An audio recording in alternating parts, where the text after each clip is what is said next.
And good evening, my lovely lost tales, and welcome back to the Blue Rose Respite for my fantastical Friday stream. How are you all doing, my lovelies? I'm so glad that you could all be here as we begin a wonderful gothic romance of Cage of Roses. I've had my eye on this game for a while, and I really hope you guys are in the mood for something just deliciously gothic, wonderfully sapphic, and the vibes look to be exquisite.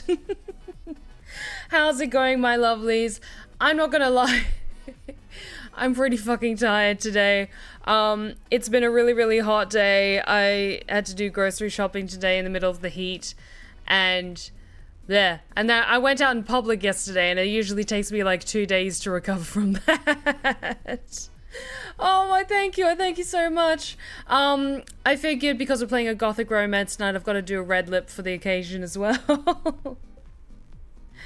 And thank you so much. I saw the poll ended for How Are We Chat, and with 100% of the votes in all capitals, many exclamation points, it's Stephanie! It's me! How's it going, my lovelies? Girl, why are you here then? Leave the stream and go get some rest while we just vibe in the chat. No, because I put the announcement that I was going to be streaming tonight. And I'm a woman of my word, goddammit. I only take nights off if I genuinely do really need the rest, or like an emergency has come up or something like that. But if I say I'm going to stream that night, then I'm going to do my damnedest to stream that night. Gosh, dying it.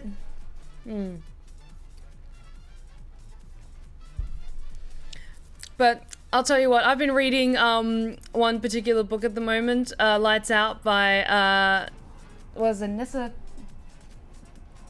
Allen? Lights Out by Nevessa Allen. Great book if you like spice and morally grey male love interests. But there's another book on my to-read list that it came in a few weeks ago because I backed the Kickstarter for a very special shiny edition.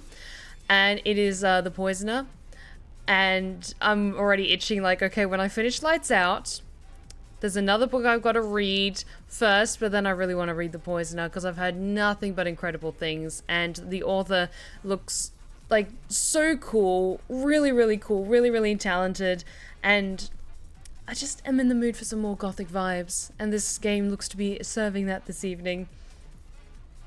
I'm doing pretty good. I had the day off yesterday and I got to sleep in and get a bit of rest, which is a nice change of pace, and I can't wait to see Cage of Roses is going to be like, yee! Oh, absolutely. I will say, because this game, while it does have voice actors, a lot of the dialogue, a lot of the scenes are text only, so I'm going to be narrating quite a bit this evening. So I hope you've all got a lovely drink, maybe a blanket, depending on what season it is where you are in the world at the moment. But grab some snacks. I hope you're all in the mood for a wonderfully delicious gothic story. Are there any good sapphic dark romance books? All the ones I see recommended are het. That is an excellent question, Storykeeper.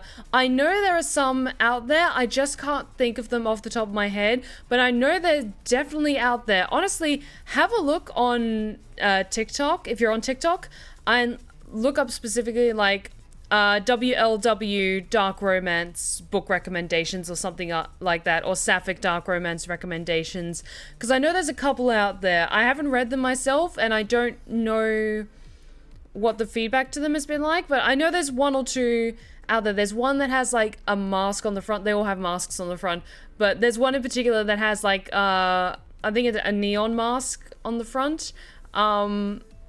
I could be wrong, but I know there's definitely some out there. You'd have fun exploring and discovering those.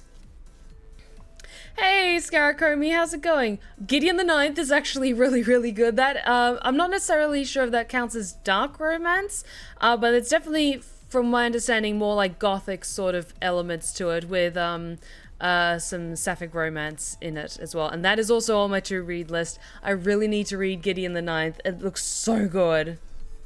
Just absolutely my vibes.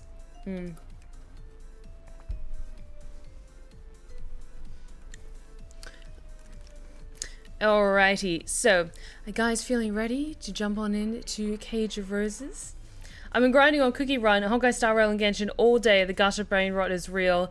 Scarecrow, so long as you're taking care of yourself and you're not burning yourself out and you're not burning through your finances, that is 100% fine. You do you, so long as you're having fun. Because I play Cookie Run Kingdom every single day. It's my little game that I play along with Love and Deep Space. That I play while I'm enjoying my morning coffee, just to like do my dailies, make sure everyone's doing well, like do some more research or whatever have you. But I'm so glad I got Eternal Sugar Cookie at long last, my beautiful angel wife. My finances went with MCM mood. That is a very fair mood. Alrighty, let's jump over to Cage of Roses. And I mean, look at this art. Don't tell me that the vibes aren't exquisite just off the art on its own. Ah. This whole thing is a vibe.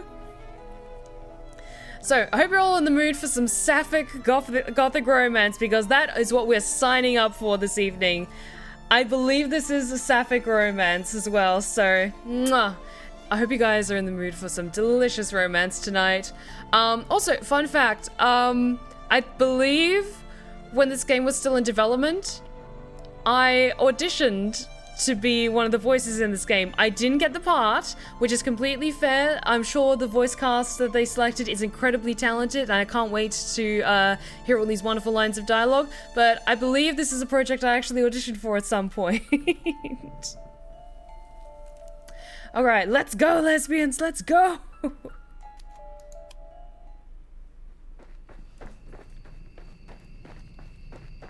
Okay. Faster, Meike, faster! You have to keep moving or else... Oh god, they're gaining on us! Meike ran through the forest as quickly as her legs would carry her, which, given how exhausted she felt, was not very. She tried to obey Henny's orders, fearful both of letting her friend down and of the shadowy figures who pursued them, but her body refused to listen. Her legs felt numb and insensible, as unfeeling as marble but far, far weaker.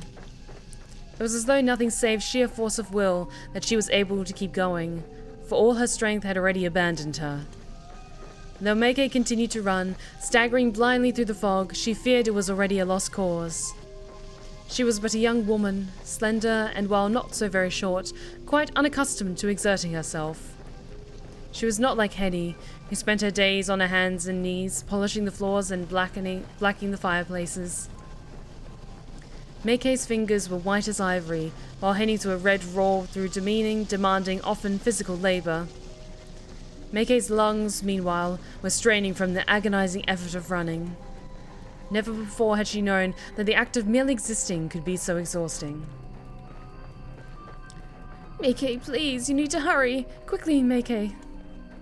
Henny reached back to take hold of Meike's hand, her coarse, short fingernails digging into Meike's palm. Henny was gripping so tightly it hurt, but Meike knew should she lag behind, she would find herself in far greater pain than this. Meike recalled how her father had looked back in their carriage, his eyes wide and his face unusually pale. They're both so pretty. Meike had never seen her father look so scared before. He was a tall, imposing figure of a man, dashing even in his early 50s, who was accustomed to issuing orders, not receiving them. Meike had thought her father immovable, much like the oak tree which shielded her family's mausoleum, a tree which had stood there for longer than the crypt itself. To Meike, her father had seemed like a force of nature, one which was impossible to argue with or get the better of. This supposition had been turned on its head earlier that night, however, in a mere handful of minutes. For all of his bluster, Sapphic Scarecrow, thank you so much for the 20 bits. I really appreciate it. Thank you, sweetie. For all of his bluster, Meike's father was only human. He was made of flesh and blood just like Meike, and when cut, he bled. He had bled a lot, in fact, all over the plush, upholstered seats of their carriage and onto the floor.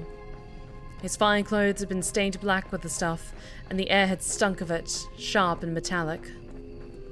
Meke could smell her father's blood on her even now, as she and Henny raced through the forest. She couldn't forget it, however much she wished to. Oh, if only the events of that night had been nothing more than a bad dream. I really appreciated Scaracomi, thank you so much.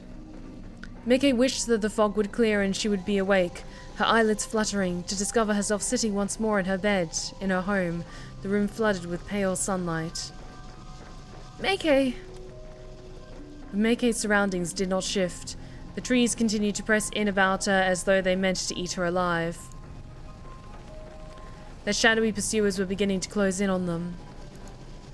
Meke knew she had no hope of outrunning them. She was flagging, her heart hammering at the base of her throat. What would happen when? Meke was not optimistic to hope for an if. They caught her. What would they do to Henny? The thought was almost more than Meke could bear. It had been bad enough to lose her parents, but to lose Henny too? Why, she had done nothing wrong. Unlike Meke, Henny was no lady. She was just a maid. She was only being targeted because of her relationship to Meke and her family. Had Henny been travelling alone, she would have passed through the forest quite unscathed. It wasn't as though Henny had any valuables upon her person that were worth the effort of pilfering. Henny! Meke appealed to her maid between sharp gasps of air, which pierced her lungs as keenly as knitting needles. Please, let go. Leave me be. I'm just slowing you down. I don't care. I'm not leaving you behind. But... there aren't any buts. I told you I won't leave you. Now, let's keep running. Meke wanted to run, really she did, but her body had already begun to give in. Her heart might have been pumping fit to burst at the base of her throat, but her legs were weak despite the excess blood which filled her, and her hand in Henny's felt cold and clammy. She had exhausted all of her energy simply in escaping from the carriage where her parents' bodies lay. Now she would die, only a few hundred paces away from their final resting place.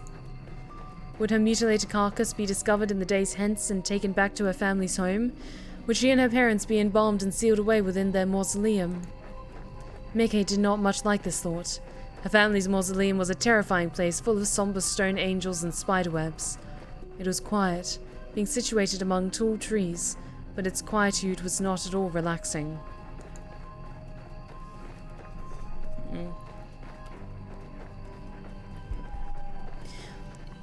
Its quiet was the deep, fathomless silence of death. Meke did not want to die. She knew not how she would continue to live on, with both her parents slaughtered before her very eyes, but she did not want to succumb as they had, in this forest full of fog. Oh, Sam, you've redeemed to pick my voice on behalf of Scaracomi. That's so sweet! Oh, that's lovely. Like, Scaracomi, if I have a particular voice, I can try reading for the next few minutes in that character's voice. She wanted to go on living for her sake and for Henny's, though not necessarily for Walter's. Well, I was going to redeem Night Angel. Okay, then I will do the next few minutes as Night Angel. God, they're getting closer. We need to keep running. Come on, Meke. But, like the guttering flame of a candle, the last of her energy had been expended. Meke's foot caught in the tangled tree root, which jutted from the ground like a bear trap, and she fell.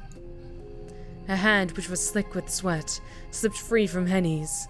She reached out, searching for her loyal mate through the fog, but to little avail. Meke! Henny's voice echoed in Meke's ears, shrill and frantic. Meke's heart jutted in her chest, hard, as though meaning to stop altogether, but it did little good. Her head smacked against the ground with a dull, anticlimactic thud. Meke's teeth bit through her tongue. She tasted copper. Her vision swam. Meke! Oh God, Meke, get up! Please get up!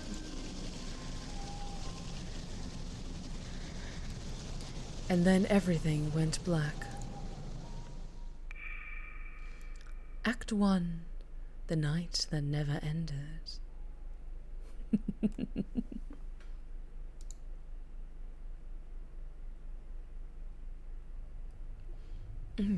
What?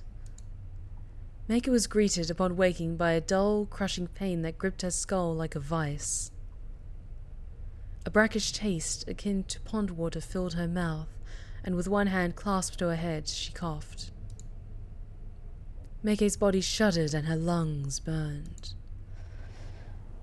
It took a minute before her coughing fit subsided, but once it did, Meke began to glance uneasily around her surroundings.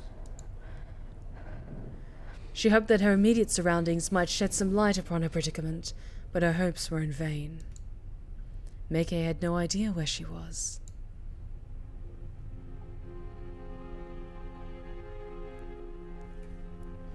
The floor upon which she was sitting, but why was she sitting on the floor of all things, was made of stone, which felt hard and cold and uncompromising.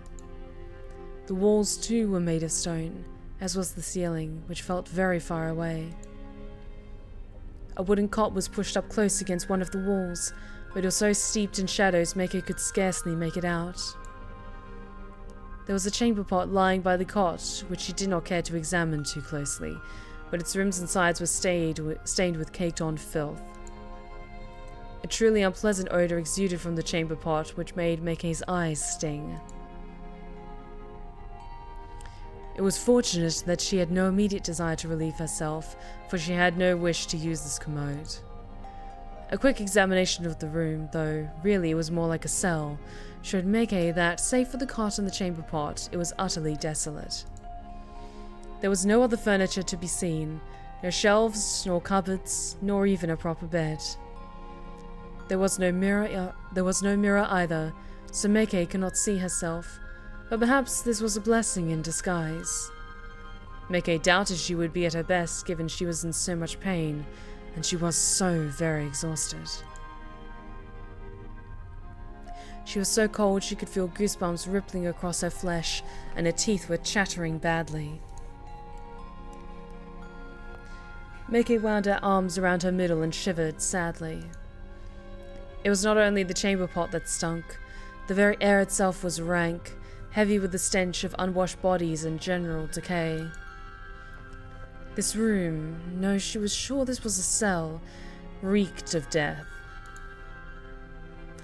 How had she come to such a place?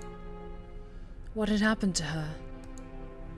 Meke could remember sitting alongside her mother and her father in the carriage, as it bore them through the forest, and then, there, at the most pivotal of moments, her memories failed her. Meke could recall nothing else. Had her parents been there, they would have given her instructions. They always seemed to know what Meke ought to be doing at any given time, but they were not there, and neither was Henny. Meke was all alone.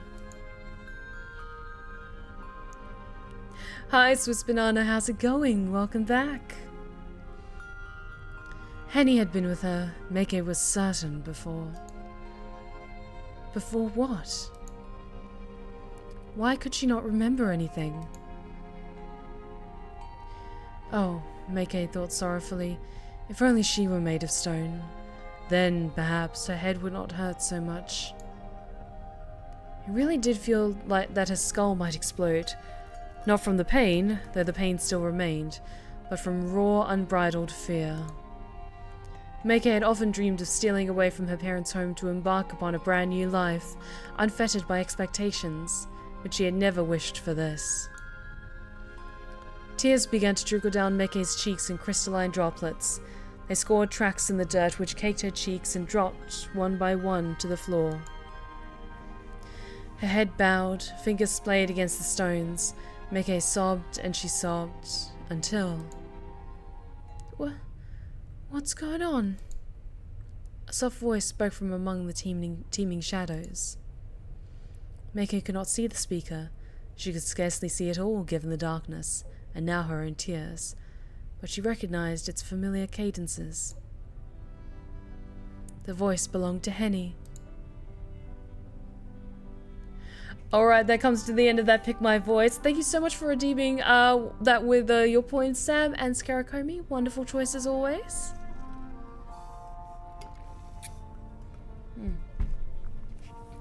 Quick chance for a water break as well.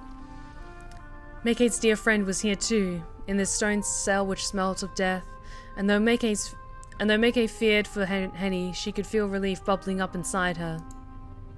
She was not alone after all. Henny? Meike crawled forth on her hands and knees, being too exhausted to stand, and stared into the shadows. Henny, is that you? Meike? A shaft of moonlight spilled through the singular barred window hewn high into the wall of their cell, and finally, Meike was afforded a view of her maid. Also, I'm just gonna say, Meike, like, I love her jacket. Like, that beautiful blue coat. So gorgeous. Also, I can kind of see the resemblance a little bit, although Meike's hair is much redder than mine. Excuse me.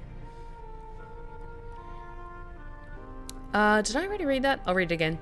A shaft of moonlight spilled through the singular barred window hewn high into the wall of their cell, and finally, Meike was afforded a view of her maid. Though christened Henrique, Meike had always called her beloved maid Henny. It seemed a more appropriate name for so cheery a woman, for Henny, come rain or shine, was rarely seen without a smile. Henny was not smiling now, however.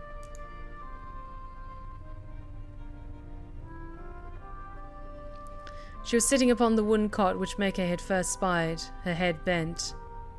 Henny's face looked woefully weary, and it had lost much of its usual pinkness, her apron, once white, now stained and sullied with the dirt. Henny's shoes had been black and sensible, but now they were mired in filth, and her socks were rucked up about her ankles. Henny's hands, which she held at her front, were trembling like those of a woman thrice her age. She looked an awful sight, but Meike knew she could hardly have been any better herself.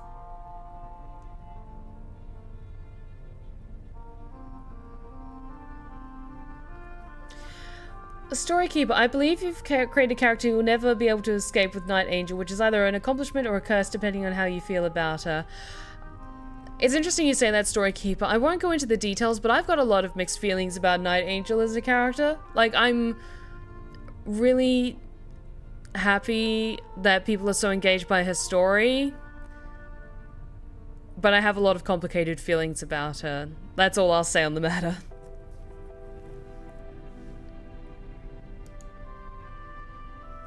Meike's own hair, meanwhile, was very long and curly, and though she had worn it on in a chignon, she could now feel it straggling loosely about her shoulders.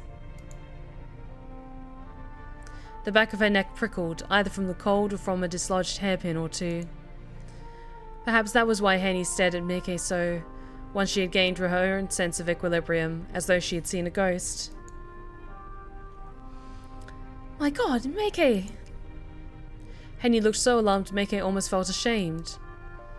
Meike was no stranger to shame. She felt it frequently, in fact, when she was with her mother, but it rarely raised its ugly head in Henny's presence.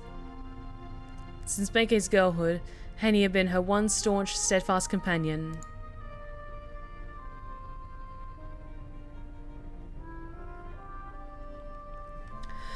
We share those thoughts and feelings once the story ends. I'd like to hear more about the writing process and all of that if you ever want to share it. That's so fair. I feel like I'm always the one to redeem her. Sorry if it gets a bit annoying, Steph. No, it's totally fine. It's more annoying if, say, I post a video of a different character and then I get tons of comments asking for the next Night Angel chapter. It's like, guys, can't you just check out... Like, I know it's not your usual favorite food, but try something a little bit different once in a while and say thanks to the chef regardless.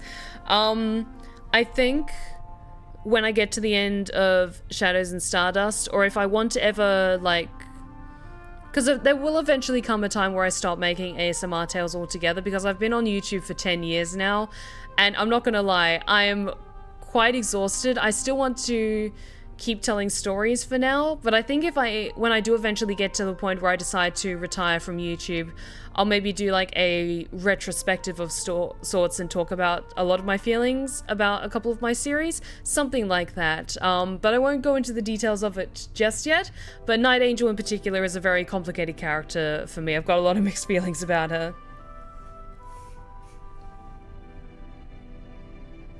That's the thing, all of your work is amazing. Thank you, Scarocomi. It really warms my heart to hear you say that. Thank you.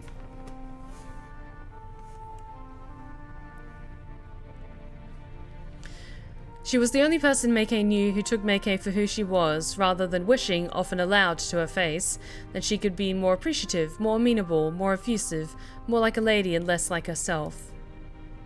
Henny didn't want Meike to be more. She only wanted Meike to be Meike. Did that mean, then, that Meike did not look like Meike in that moment? But who else did she resemble, if not herself? What had happened to her? Are you right, Meike? Oh, look at your poor face. Henny rose from the wooden cot, which creaked and crouched before her friend.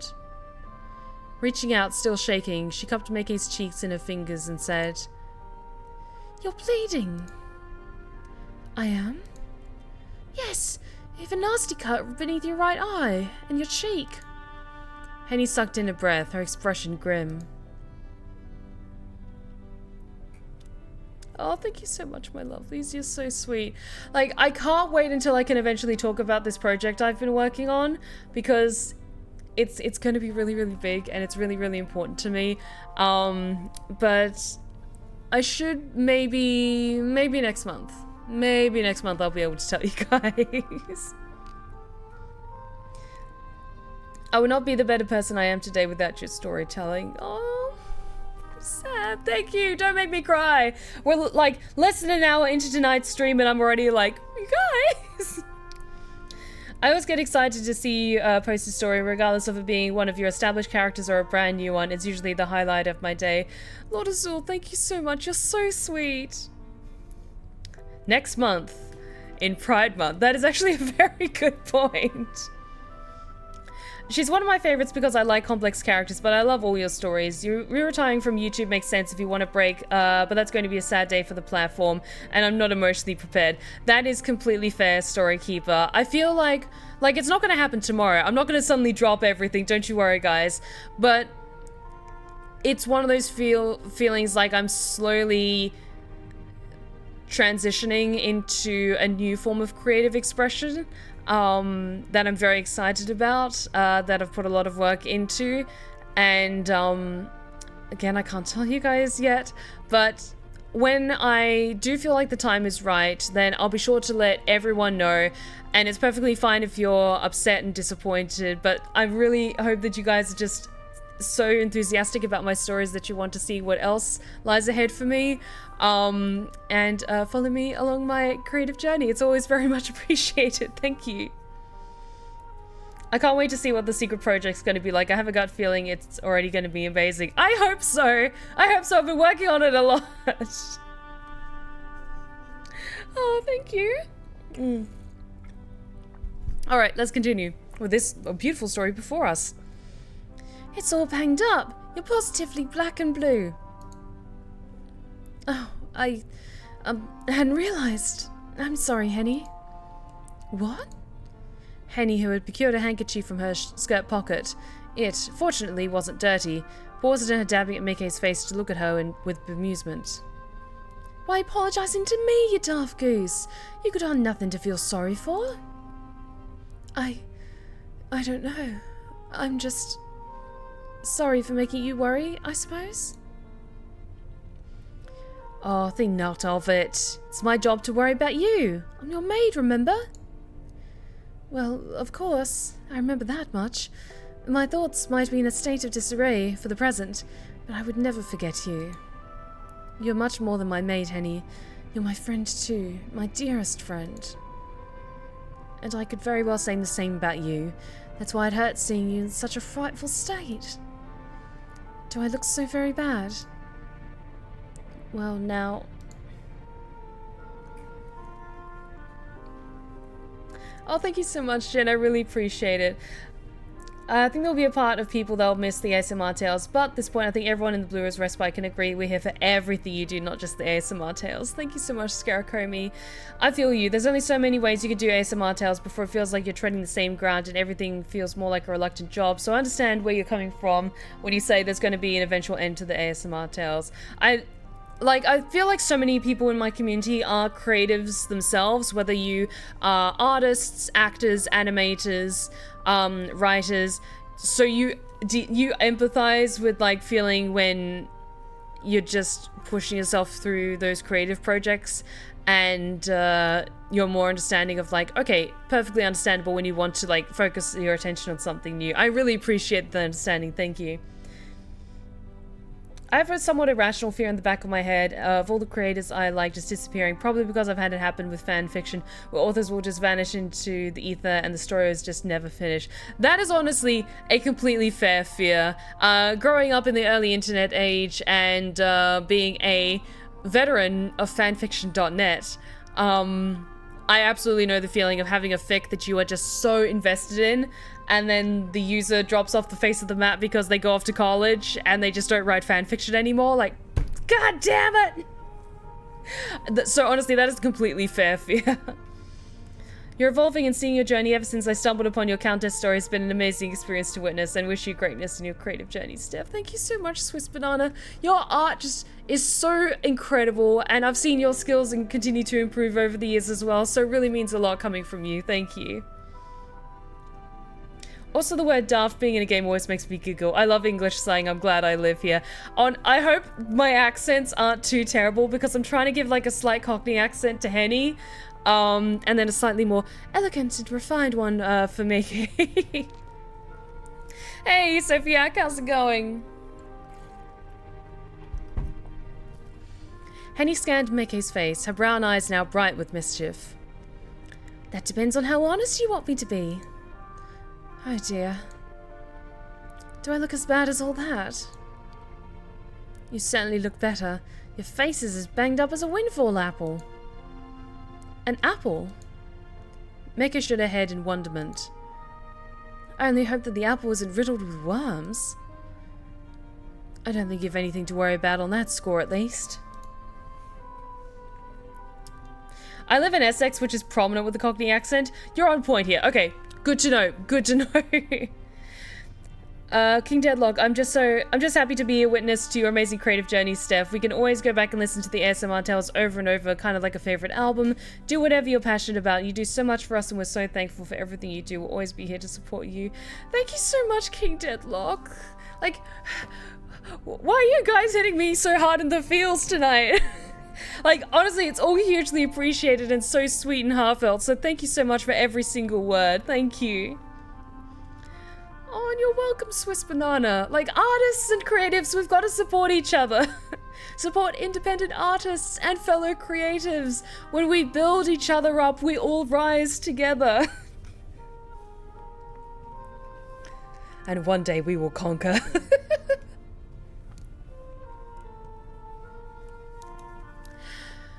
Well, that is a relief. I suppose things could always be worse.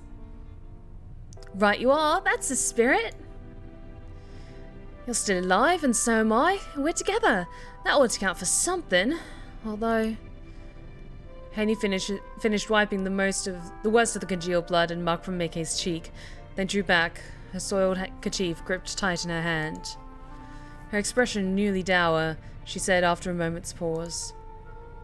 I am... afraid that your parents might have been so fortunate. What? Mickey's heart leapt in her chest at this somber announcement. What happened to them, Henny? Do you know what's going on? You don't?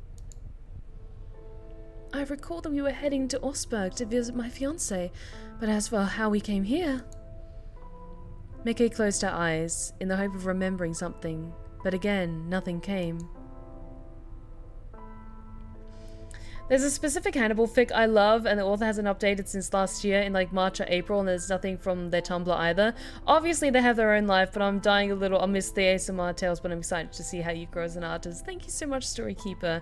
I love your ASMR tales. I've said many a time how important they are to me, but I would always prefer you do what is best for yourself, and will always be grateful for the time you've given us strangers in the world and blessing us, making my life better with your art. Thank you so much, Stephanie. Love you.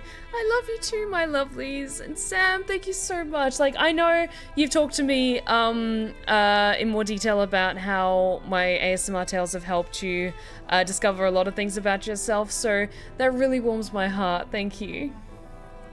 I really do love your stories as well. I love doing fan arts for them, and I'm proud of the ones I've done so far. And so you should be, Sophiac. Like, your art is so fucking cool. Like, the way you're able to capture like movement, especially in fabrics and hair, like, and the lighting you did in that one you did of Saitara, where it was like the lightning crackling, and the one of Blythe coming out of the mirror, just like, Sophiac, you are so bloody talented. I hope you know that, okay?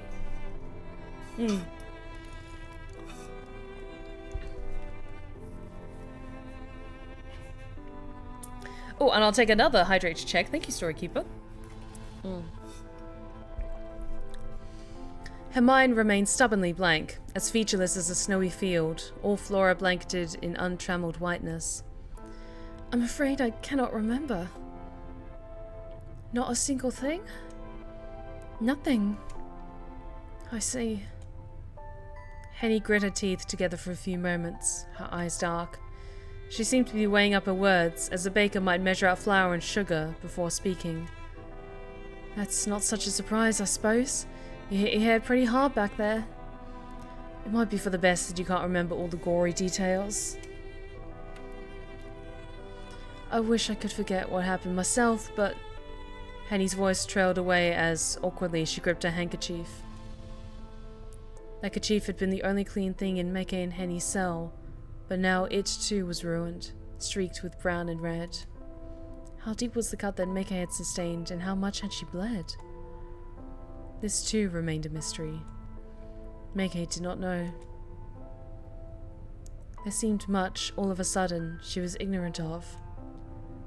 She felt so unworldly she might as well have been a little girl again, enthused after she had successfully stolen the key to her family's mausoleum.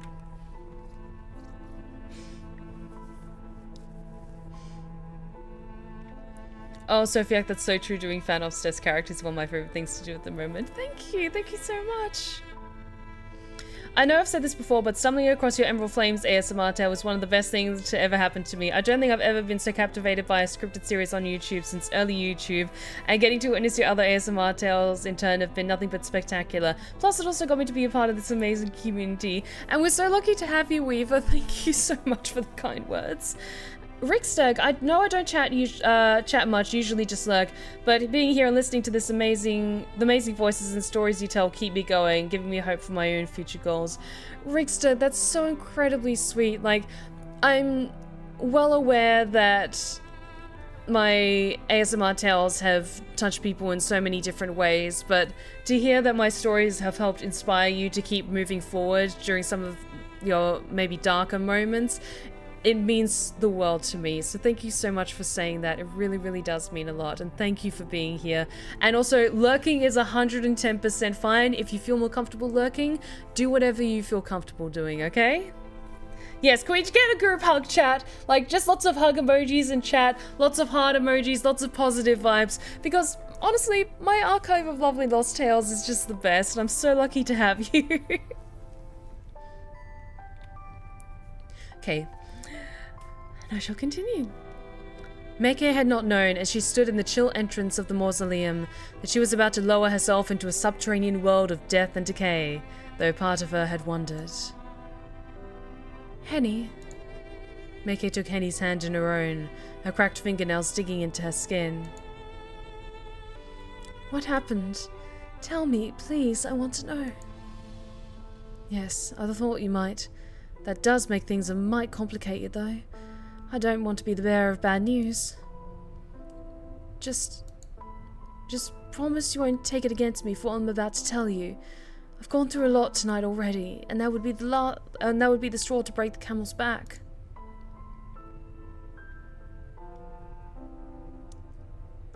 Oh, Swiss Banana, I have to confess that you, Steph, are one of the artists and creators that inspire me to create and seek to make art to one day live off my art. Oh, Swiss Banana, thank you. The first one I found was Countess of Blue Roses. Speaking of, is the vampire story you're posting now a rewrite of that, or is it something different with that character? So, The Fall of Umbramorn is a prequel series, and it's essentially telling the story of how the Countess rose to power and conquered the city of Umbramorn and became the Countess that ruled over Velsvania. And so it's a prequel series, and that's why the listener character has a different, like, pet name that the Countess refers to them, and all the other characters refer to them as. So yeah, just clarifying any confusion on that part. And also maybe one day have my own Twitch channel, but that's a story for another time. Awesome. Highly recommend streaming on Twitch. It's a lot of fun. It's hard work sometimes, but it's a lot of fun. Henny, please. You should know that it is a trivial concern. I'm fully aware that none of this is your fault. You only have ever sought to protect me. I have no better friend than you, not in all the world. And it's precisely because I want to protect you that I don't want to go into all of this. I know it'll upset you. Christ. It upsets me too. It's an upsetting situation all round. It's rotten, really, what people are capable of, but... Henny paused. She sucked in a breath. Then, in a calmer tone, she said, "Just how much do you want to know?" "How much is there to know?" "Oh, I remember everything. I'll always remember tonight, I expect. Make quite the impression. Horrible things always do."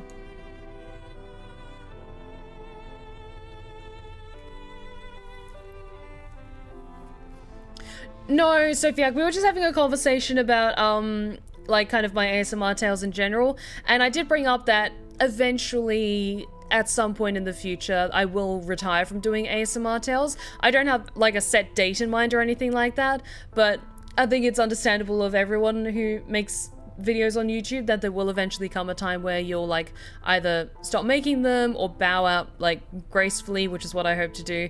But yeah, don't worry, it's not gonna happen anytime soon. I'm just working on a lot of other creative stuff at the moment, but it's, like, something that it will eventually happen. So everyone was just taking the chance to express their feelings about me and my work. I think a lot of people know the past year and a half has been rough for me, and when I decided to finally vocalize my support, this community has been so welcoming. The stories and characters have gripped my heart and been the thing that's got me through so much. I'm so glad to be here. Thank you so much, Stephanie, and thank you, Chad. And thank you, Scaracomi, for being such a wonderful, bright light in my community. Thank you.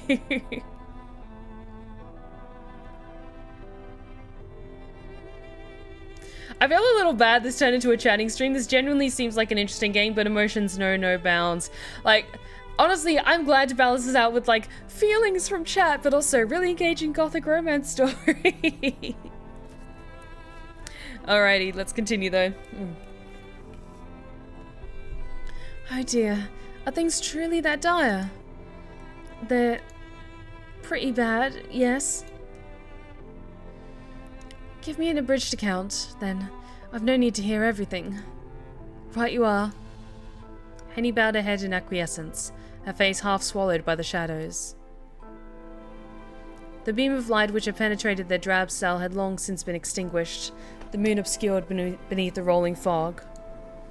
It was so cold in their cell, Meke could not cease her shivers. Even her teeth felt cold, like shards of ice implanted into her gums. Henny's proximity served as something of a comfort, but it could not rid Meke of her trepidation.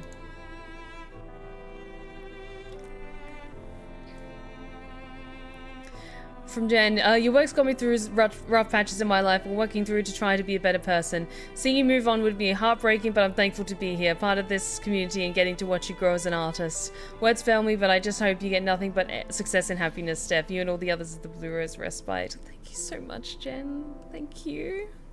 Oh. I was wondering when someone would bring up British text. Is my accent really that terrible? Oh dear. Okay. I'm half listening and half drawing Eternal Sugar Cookie for a last minute monthly prompt. Hell yes. I recently drew Eternal Sugar Cookie, so much approval. She knew once Henny relayed the past events to her, her life would no longer be the same. Everything would change. Yeah, the music is very much a paid actor in tonight's stream. It was changing already. In fact, so quickly that Meike hardly had a chance to gather her bearings. She felt lost, adrift, and hopelessly afraid.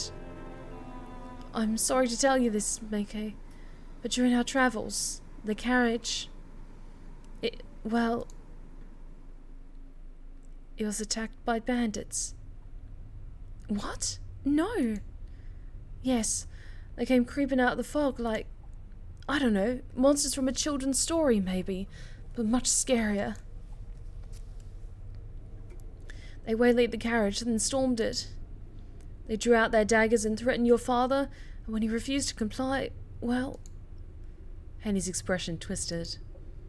They stabbed him. What? Meike stared. She had expected as much before Henny began her gruesome tale, but the news still shook her. Evidently, she had not been half so prepared to hear the worst she had imagined. Oh God, not my papa, my poor papa. Don't tell me he didn't. I'm sorry, but... Henny sniffed. No, don't cry.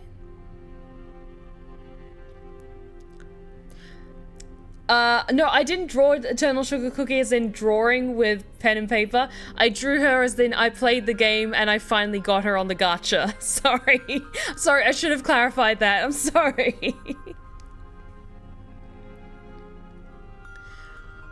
It's as you're probably suspecting. His wound was a deep one, and he died. Dead? My papa, dead. I'm so sorry. I know this is like a really dramatic moment, but I've been rewatching Dimension 20's Fantasy High campaigns, and I'm on the sophomore year at the moment. And whenever I see Papa in text, all I can hear is Lou Wilson's voice as Fabian Seacaster. Fabian Arameus Seacaster, Papa. I'm so sorry. I know this is a really serious moment, but whenever Papa appears on screen, I just want to go, Papa! No, Papa! I'm Fabian Arameus Seacaster, Papa. Son of Bill Seacaster. There's a doornail, I'm afraid. Oh yeah, her dad's dead. Sorry, I should probably focus on that.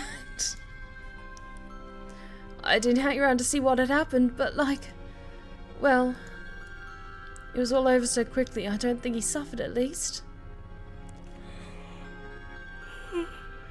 Oh, excuse me. And my mama, what of her? Don't tell me she also... Henny didn't reply, but the discomfort which crossed her face left Meike with no doubts as to her mother's fate. In one brief night, both of Meike's parents had been slaughtered. Now, she was an orphan. And what of us, Henny? How did we escape? I find it hard to believe the bandits would just let us go. Oh, I'm sure we would have joined your parents if we'd sat still, like good little girls, but I didn't want to do that. I took your hand while they were busy with your mother and we ran away.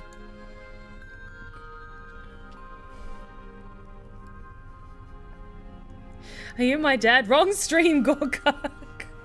Gorgug is so good. Zach Oyama is so fucking funny. I don't feel Gorgug gets enough love in Fantasy High.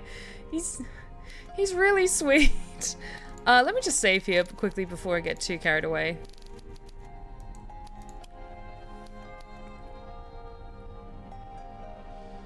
We fled through the woods, but the bandits took chase pretty darn quick. It was very dark, and the fog was thick, and I could hardly see what was happening. At one point you tripped and fell. That's how you got that nasty cut on your poor forehead, and I was dragged down with you. We lay there on the ground in the dirt, while the bandits trampled about looking for us. I figured we were both a couple of goners. I'd stayed to say my prayers to the Lord Almighty, but then... we survived. Yes, we survived. This, Mickey supposed, was not such a surprise.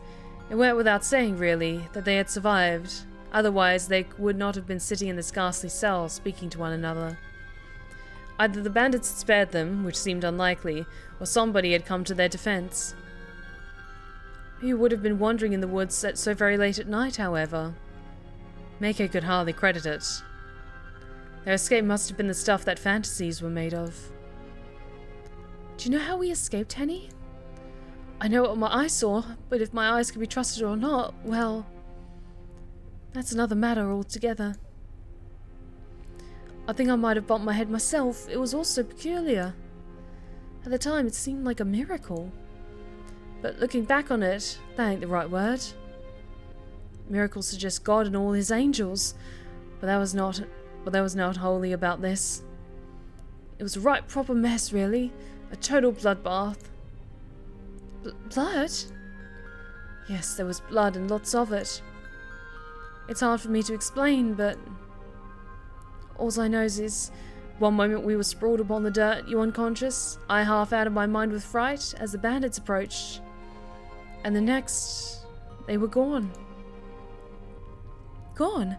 But where? And how? Did they run away? Not necessarily. Not of their own free will. The fog parted, you see, and then this figure. This woman. She appeared so quick, it was like she'd sprung up from the earth. She wasn't very tall. I don't think she was, at least. She was very skinny, but the way she looked... the way she moved... there was something unnatural about her. Which means she's even hotter! I didn't get a very good look at what happened next, when I saw her go after those bandits. I think there were at least 4 of them, but that woman soon took care of them. There was so much blood and a lot of mud. It stunk to high heaven, it did. Brought tears to my eyes. That woman, though, the woman in white, she didn't seem fussed at all. She stood there once she had finished, beneath the moon, like nothing had happened, and then... Henny pressed her fingers to her brow and, overwhelmed, shook her head.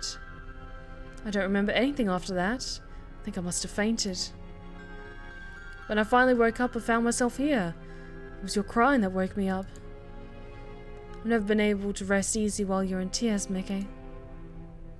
Yes, I know. You've always been so good and so kind. Thank you, Henny. Oops, hang on. That's a little better. Mickey had a chance to smile, though the muscles about her mouth felt atrophied, went away following the news of her parents' demise. I've no idea what I would do without you. It sounds like you saved me. Oh, take care, Storykeeper. I hope you have a wonderful weekend. Thank you so much for joining us. From the bandits, I suppose I did.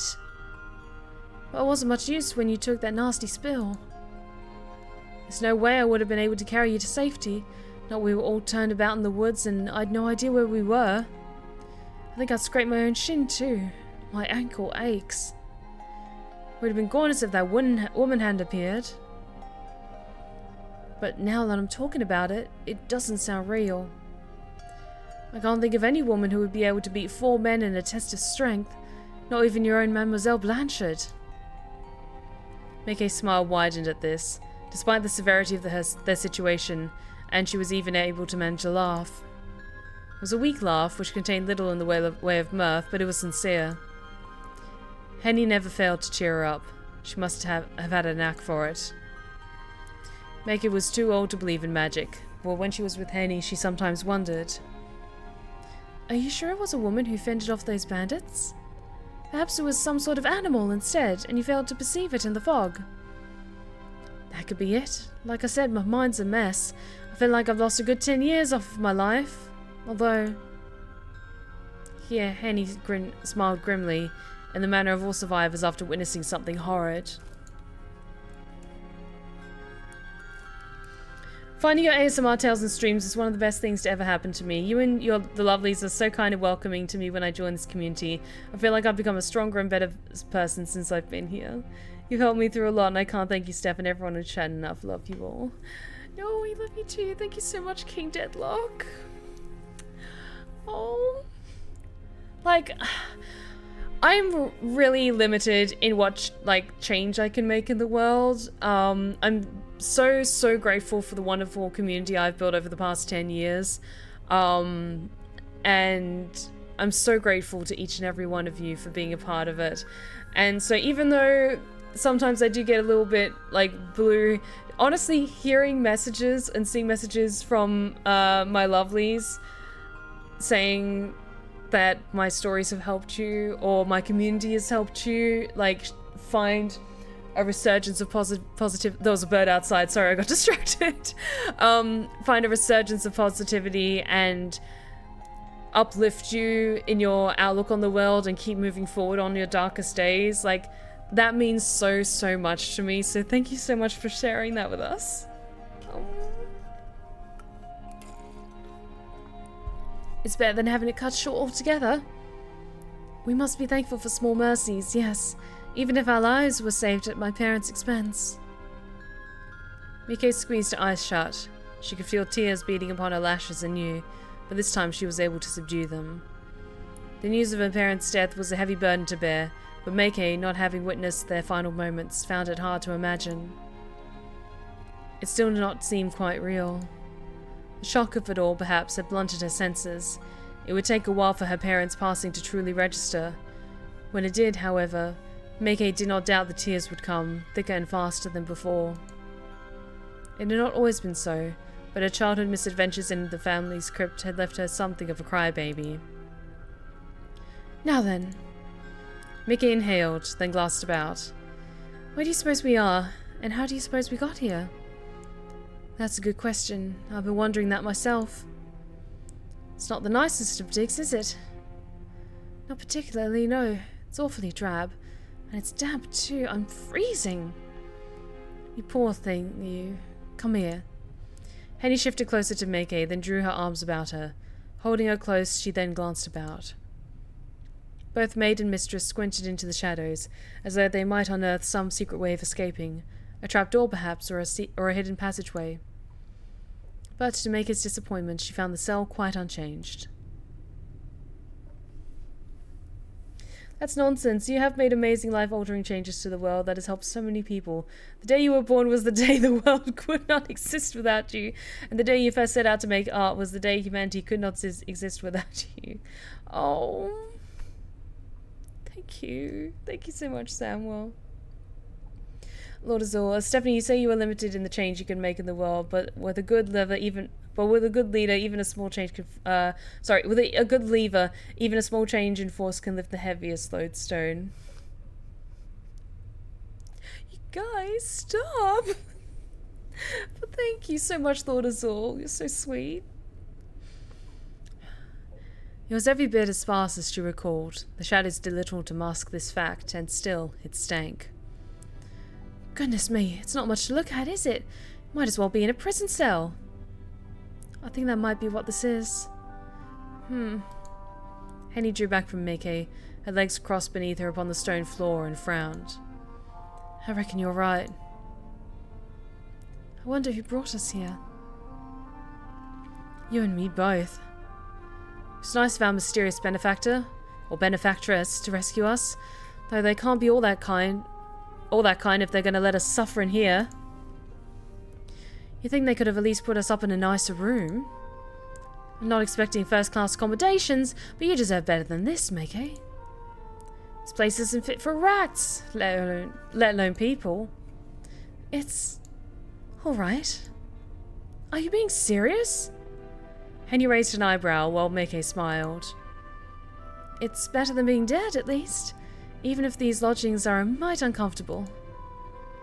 Only a mite? Well, quite a bit, if I'm being honest. Mike drew her arms about her legs, her knees beneath her chin, and said, When I woke up, I was lying on the floor. On the floor? Henny's eyebrows shot up her forehead until they met her hairline. The gesture was so exaggerated it managed to bring another smile to Mickey's lips, despite how very dire their situation was. I suppose it makes sense. There being only one bed, but...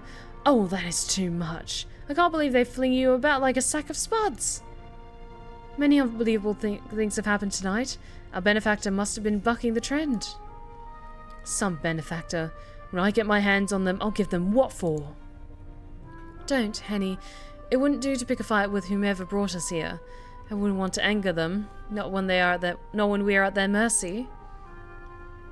Why, but that makes us sound like captives. Is that not what we are? This is a cell, after all, and we have no means of escaping. We're being treated like prisoners. I know, but it still stings.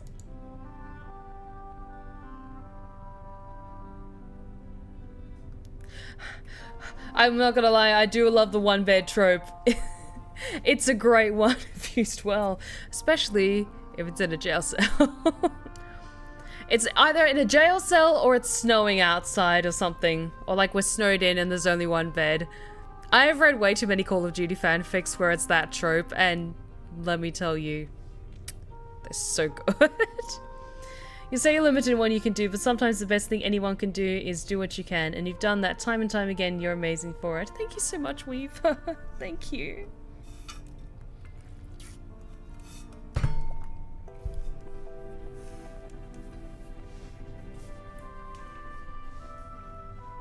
I don't care about me, but I don't want to see you being treated like a convict, not when you've been through so much. You've been through worse. At least I don't remember what happened, unlike you. And you're the one who'll be saddled with the consequences, poor Meke. It was your parents, not mine, who were... well...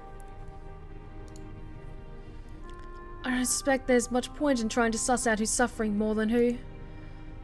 As it stands, we're both in this together. I won't abandon you, Meke, so try not to worry. Keep your chin up. We'll get through this. Thank you, Henny. I almost believe it, coming from you. You should. I don't say things I don't mean, you know. Now let's see. Maybe things aren't as dire as they look. There could be a way to escape yet. Henny rose to her feet, though unsteadily, and did a circuit of the cell. The shadows made it seem larger than it was, for they obscured the walls, but it did not take Henny many steps to canvass the full length of the dingy room. She pressed her fingertips to the walls, then her ear, as though the stonework might whisper their weaknesses to her. But the walls, of course, remained mute. Henny took the bars between her fingers and squeezed experimentally, but they refused to yield.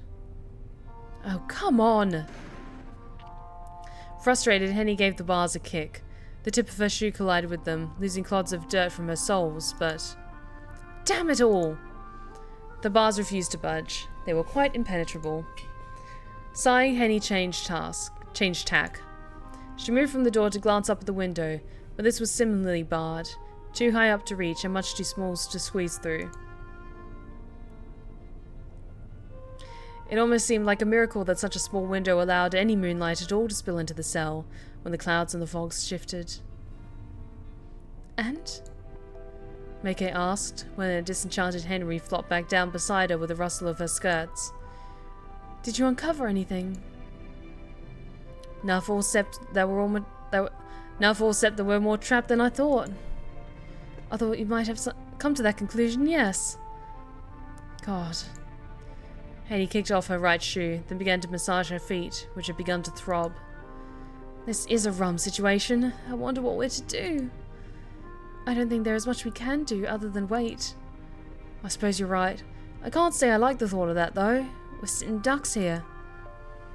I feel we ought to be taking some kind of action. Henny looked about the cell once more, then sighed. I'm drawing a blank here. I can't think of anything we could do. I'm sorry for being so hopeless, Meke. I meant to look after you, but I'm at a total loss. Don't apologize, dear Henny. I feel better simply being with you. That's something at least. I wish I could be of some real use, though. You are of real use. Without you, I'd be an unconscionable mess, weeping on the floor. Well, we can't be having that. Breaks my heart to see you cry. Much as it breaks mine to see you self-flagellate so over something that is not your fault. Touché. Now we're all well and truly stuck here, I suppose we ought to make the best of it. Although, I've a bad feeling about this place. It gives me the creeps. I don't know who imprisoned us here, or what cause, but they've no manners to speak of. Why, it's almost as if... Henny began, but she found herself unable to finish this sentence. A sound issued forth from darkness, emitting from beyond their tightly sealed cell. It was a faint sound, but Henny still heard it, hovering in the sour and musty air.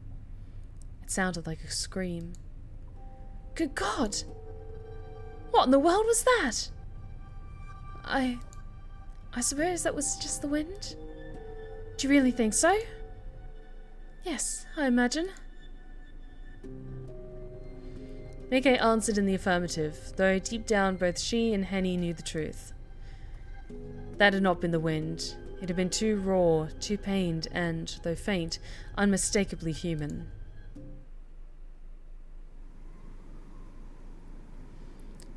With no obvious way of escape and very little to do, Mickey and Henny had no choice but to idle their time away. They sat upon the floor together with their legs folded primly, like two little girls conducting a make-believe tea party.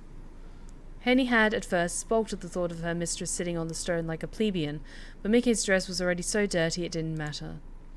The two women did not, however, abandon themselves to inertia. Henny knew they had to do something to take their minds off their ghastly predicament.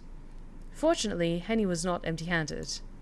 She had in her pocket, alongside the kerchief she'd used to wipe Mickey's cheek, a pack of cards.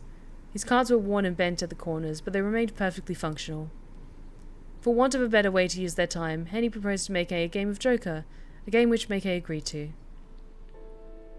The two women played several rounds of Joker, examining their decks and dispensing of cards. The game did not require a great degree of tactical thinking, but it helped alleviate some of Mickey's worries. It could not, alas, alleviate the cold, but Mickey had been shivering for so long she had almost grown accustomed to it. She had been in the dank, miserable cell for so long, she could scarcely remember how it had even felt to be warm. Had her journey to Augsburg continued unimpeded, she would now be sitting by the fire in Walter Gerhardt's living room, or else tucked up in one of his many guest bedrooms with a warming pan at her feet. Both Augsburg and Walter Gerhardt seemed very far away to Mickey now, though Augsburg and Walter Gerhardt seemed very far away to Mickey now, though being confined thus in a prison cell. How long had she been sitting with Henry on the floor, shivering? Hey, Satya, how's it going? Welcome back. Mickey did not know. She could not tell. All Mickey really knew, in her infinite ignorance, was that the night seemed hopelessly long, she hopelessly small and insignificant. There was no clock in Mickey's cell, and neither she nor Henry carried timepieces upon them. The only means Mickey had of tracking the advancement of the hour was the sliver of sky she could see beyond the narrow window, situated high above her head.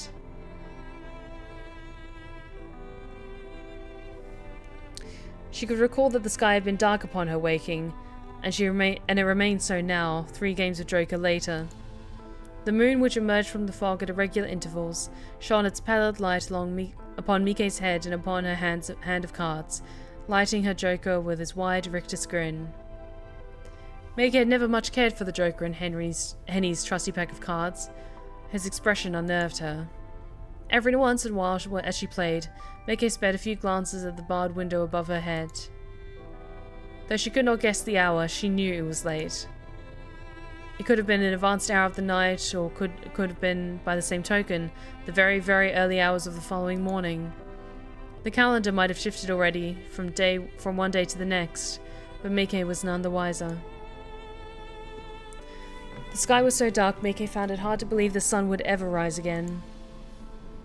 The darkness which abounded within her cell was so complete, it seemed to have blotted out the very concept of the morning altogether. She feared she would never again see the sun's golden rays, never again hear the twittering of the starlings in the trees which had announced a brand new day. When did the birds begin to chirp beyond her bedroom window, anyway? Meike could not recall, but she thought it must have been around 6 in the morning. Meike had gone to bed at 10 every night, like a dutiful daughter ought, but she had often found it hard to sleep for a full, unbroken 8 hours. She would arise at odd hours, at 1 or 2 or 3, her head full of thoughts, and often she found it hard to sleep again. When this occurred, Meike would rise from bed and sit by her windowsill, her forehead in the summer pressed to the glass. That always helped cool her, and her errant thoughts alongside it. Oh, how her mind raced. "This is ridiculous," Henny groused, all while examining her cards. "We ought to be at Herr Gerhard's right now, safe as houses." "We weren't so very far away from Augsburg, at least. I don't think we were when we were attacked. Why do those bandits go after us?" "We were just unfortunate, I suppose. Can't imagine the bandits meant specifically to target us. We just happened to be there." "You're probably right, but... goodness. Of all the awful luck. I'm just going to save again because it's been a while.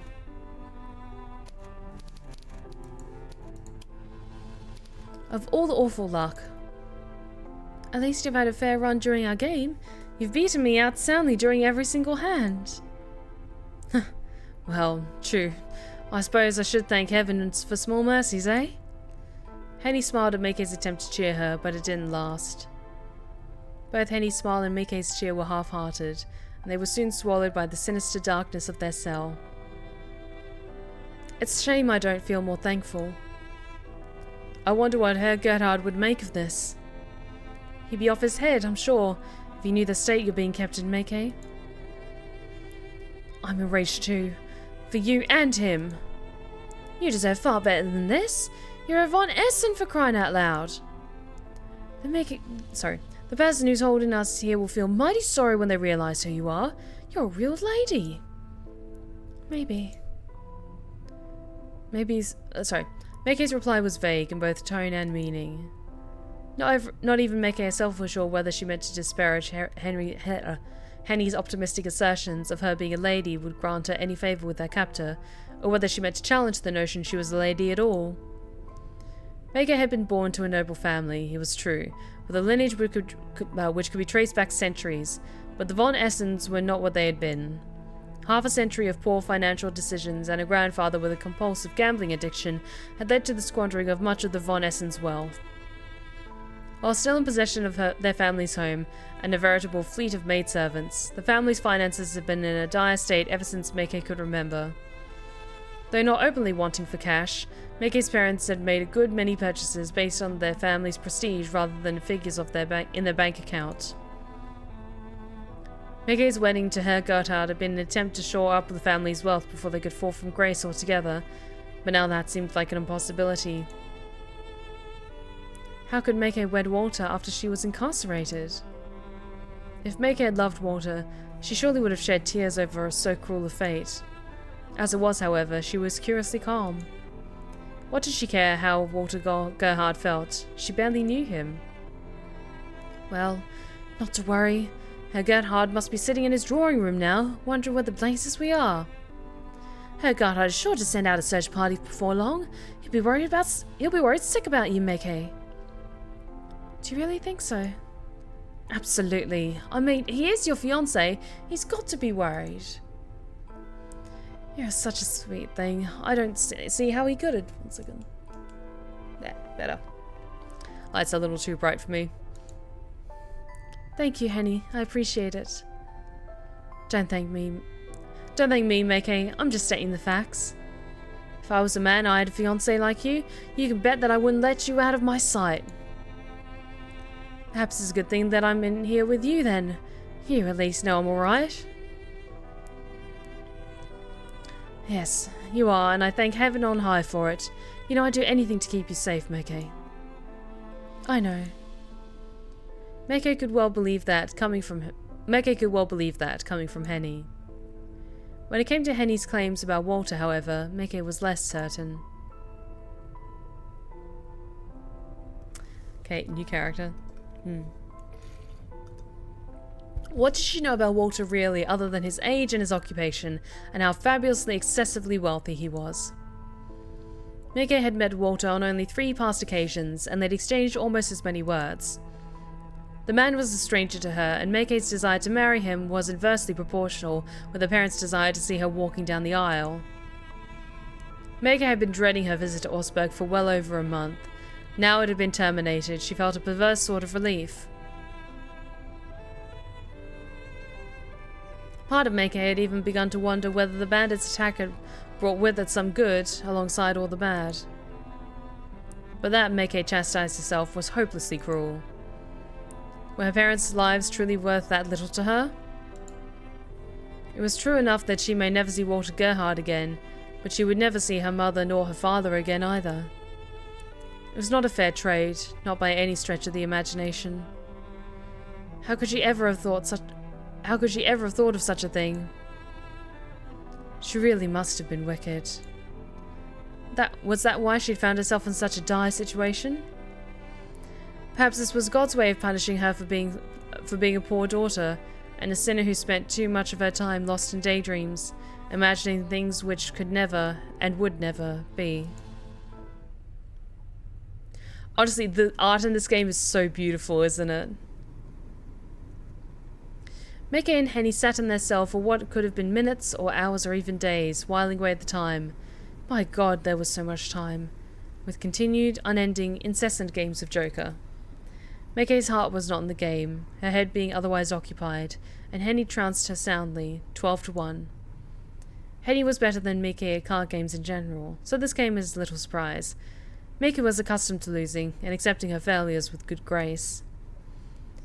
There are more important things in life than card games. And, in any event, Meike was glad to be rid of the eerily grinning jokers in her deck. Little of note happened during these dead, empty hours. Meike had begun to wonder, in a detached way, as Henny launched into her 14th round of Joker, whether they would ever meet their rescuer. Perhaps whoever had hauled her from the forest had done so, not as an act of kindness, but as a means of prolonging their suffering. Maybe they meant to keep them locked in the cell, alone, until time itself slowed to a trickle, then ceased, the squalid stone walls tumbling down about them to crush their emaciated corpses in the debris. It sounds like one of the endings in Slay the Princess, where you can get chained up next to her, and you just sit there, silently, as you just wait for the stone walls of the cell to crumble around you until you can eventually leave. God, I love that game. You're on a path in the woods. At the end of that path is a cottage. And inside that cottage, there is a princess. You are going to slay.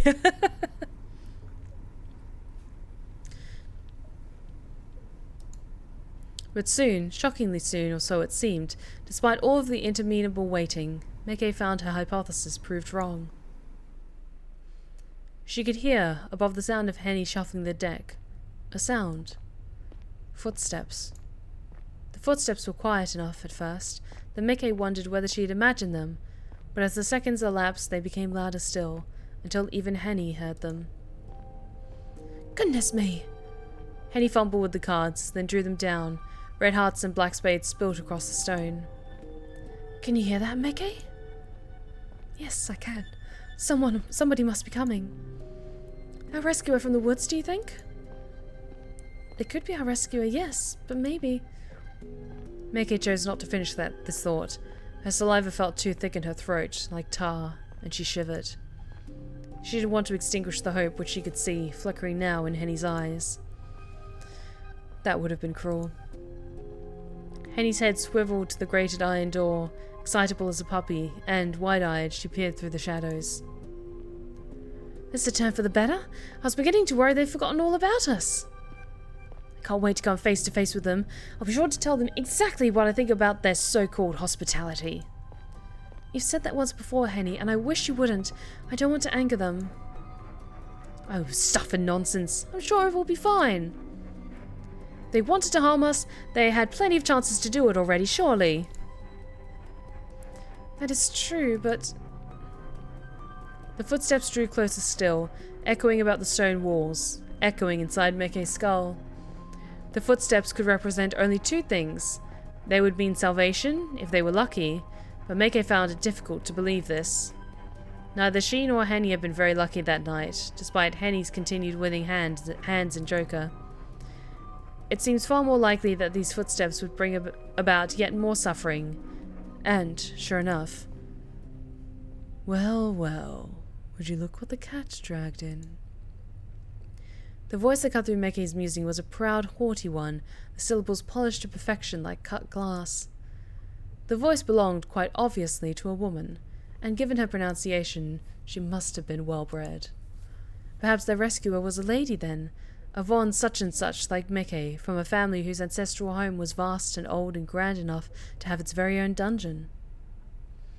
Whereas most nobility used their subterranean storage spaces for wine cellars, this family seemed to prefer taking prisoners. I mean, there's also other recreational uses for dungeons, but I don't want to get my channel flagged. The thought did not fill Meke with much confidence about her mysterious rescuer. Anxiously, she glanced up to meet the source of said voice, and when she did... Oh! Meke couldn't help but gasp in surprise. The owner of the voice, who now stood upon the opposite side of the cell's door, was not at all what Meke had imagined. She was shorter than Meke had expected, shorter than Meke herself, who was dwarfed by her wealthier, significantly older fiancé, and slender with it, her cheekbones high, her neck not dissimilar to the stem of a flower. Her skin was frighteningly pale, like that of a corpse, and beneath her eyes Meke could see dark rings similar to those she had often sported during the long nights at her bedroom window, unable to sleep. The woman, or was she a girl, had hair so fair it was almost white, which almost seemed to glow in the moon's light. Her hair was not worn in a chignon, but instead was loose. It tumbled about her shoulders in waves, all disarrayed, in a manner which would have made Meke's mother swoon from the sheer impropriety of it all. The girl's appearance, but was she a girl, was striking, not only because of her interminable age, but because of her eyes, which were widely spaced and fringed with the most luxurious of lashes. Her irises were not brown like Henny's, nor blue like Meke's. They were not green, nor hazel, nor grey, nor any of the other shades Meke had seen her in the faces of her family servants, and the attendants of the boutiques in which her mother took her, and the congregation at her local parish. Her irises were, instead, bright red, so much so they bordered on the visceral. These lovely irises were even redder than the blood which had seeped from Meke's sliced cheek, and seemed to be full of violence. The girl was a perfect stranger to Meke, but her eyes told more than pleasant chit-chat ever could. She was not normal. Meke knew instinctively as she gazed upon her that she should keep her distance, if she could, but this only made her, conversely, feel even more enchanted. She could not look away from her. Chat, I see you're responding a wonderful, healthy amount. She's so pretty!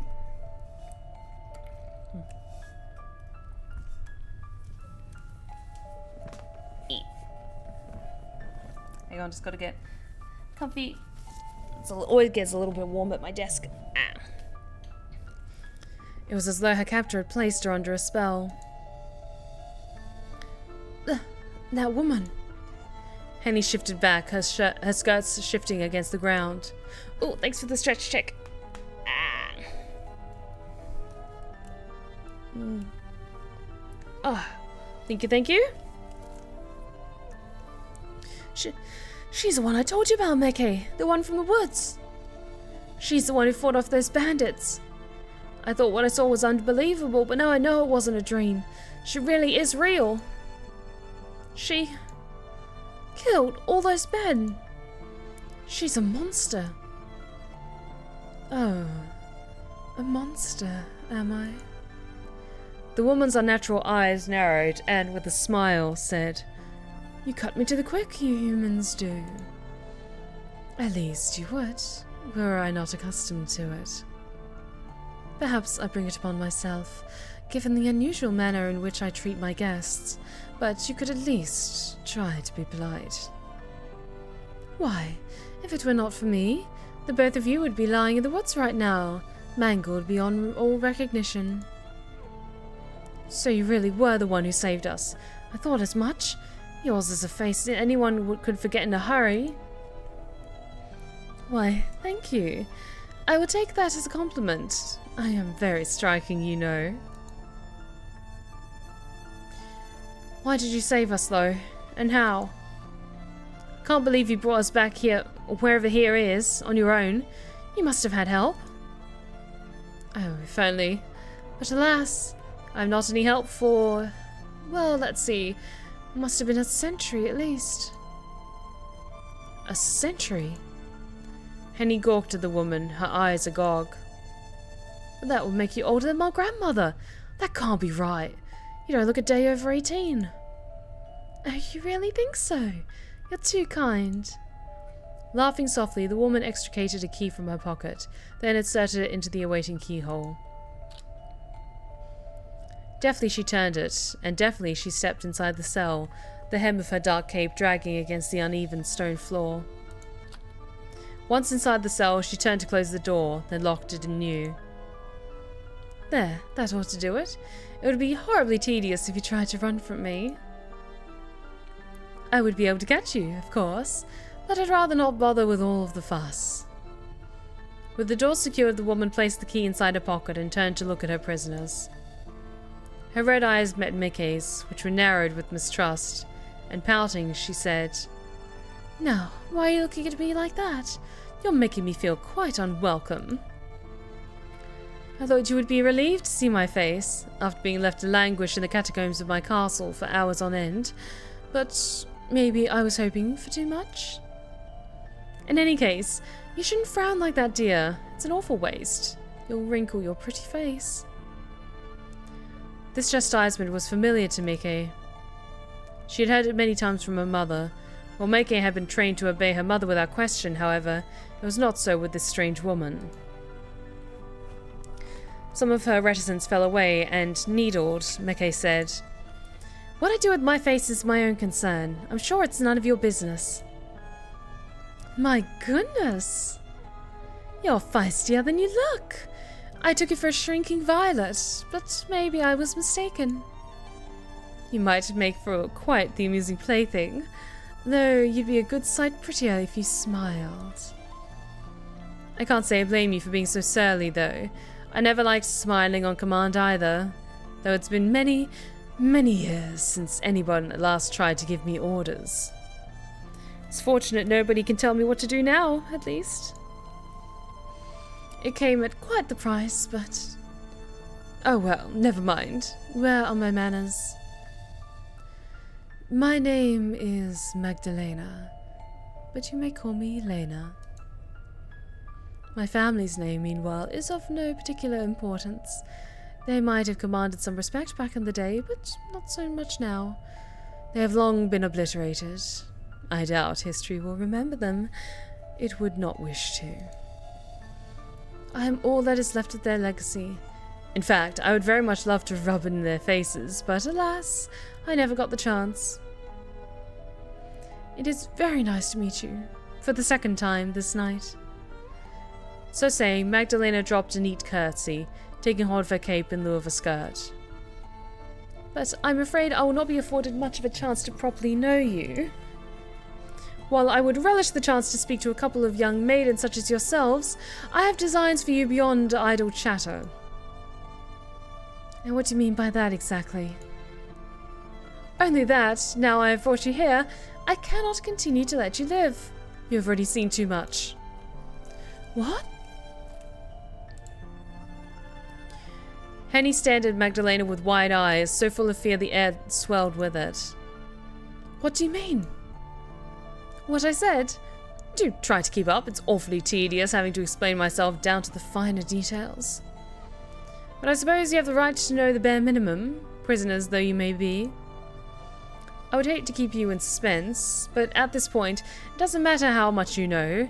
You won't be able to tell anyone else what you might learn here. You'll not be venturing forth beyond the walls of my castle ever again. Magdalena smiled, her lips lifting in a wicked grin not so very unlike that of the Joker in Henny's pack of cards. Though Magdalena's face was white, her lips were red, much like her eyes. They stood out in her milky face, like a rose blooming despite the winter's chill. Or else, Mickey thought with a shudder, freshly spilt blood. You must understand that I am not a normal woman. No human can hope to best me when it comes to a competition of sheer strength, as the bandits who are pursuing you soon discovered.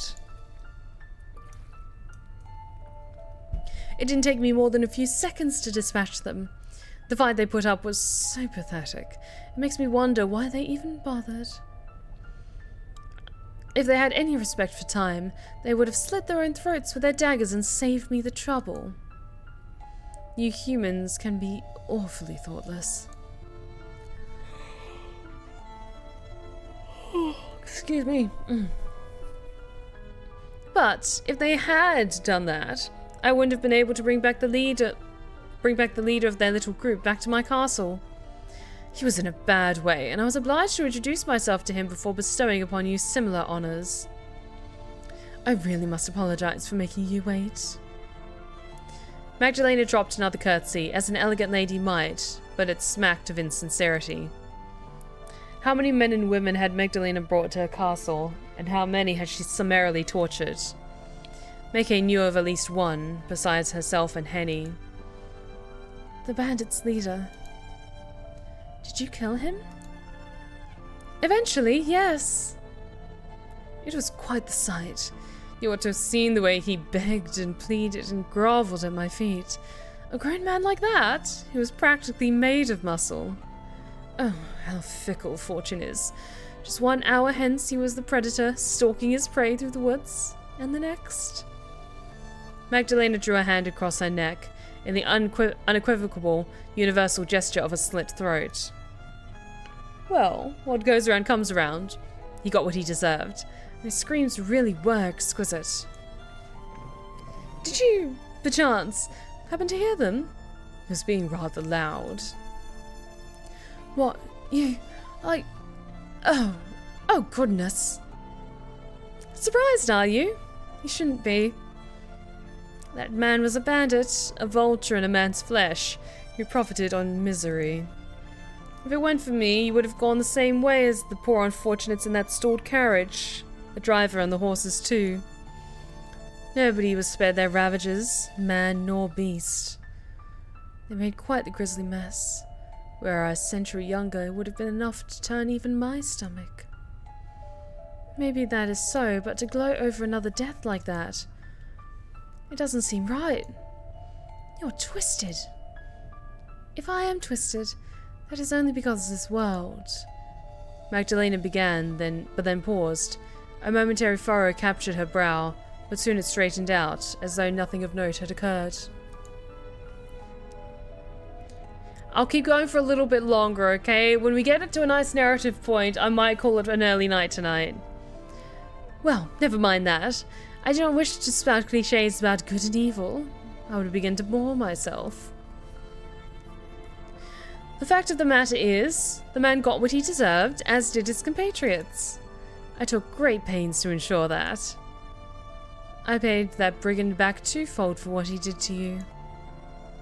Did you know that he tried to be stoic in the beginning? Humans often are. Human males in particular.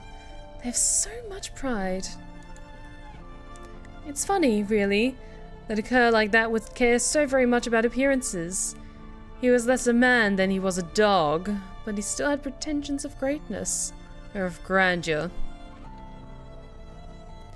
I soon stripped him of these lofty delusions, however. Humans are very alike in one regard, at least. You all scream the same after your bones have been broken, and you all bleed red. That man was a brigand, I'll grant you that, who deserves the hangman's noose, but that's for a court of law to decide, not you. What you did isn't justice, it's barbaric. You shouldn't be taking pleasure in other people's deaths. What gave you the right to kill him anyway? I had every right to kill him. He was trespassing upon my land, as were you and the young lady here. His life was forfeit the moment he encroached upon my territory.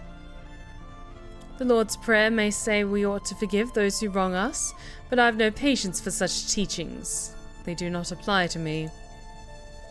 The Lord has forsaken me. I am no longer a member of his congregation. He would have no love for me as I am now. I have little love for him. I cannot conceive how he could have let me suffer so if he truly existed. Sometimes I do wonder.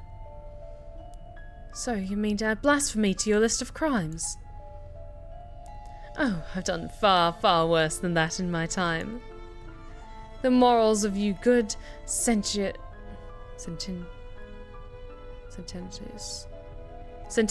churchgoers do not apply to me. I am not of your kind.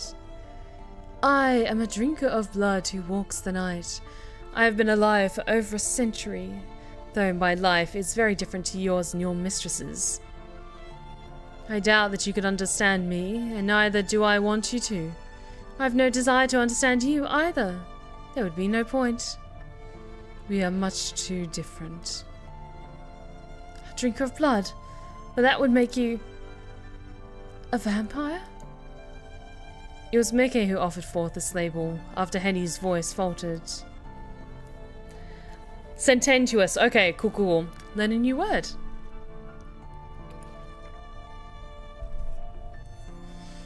Meke was an ardent devourer of books, and she had read before of such shadowy denizens of the night, much to her mother's chagrin.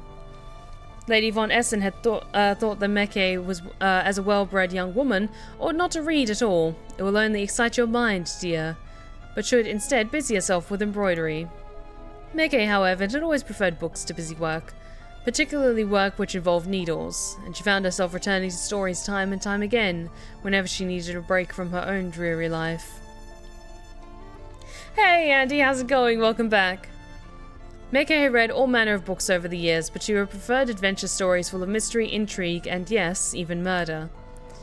Meke knew from her reading that vampires were nocturnal creatures, often aristocratic, who shunned the sunlight, dwelt in ruinous castles, and supped upon the lifeblood of fair maidens.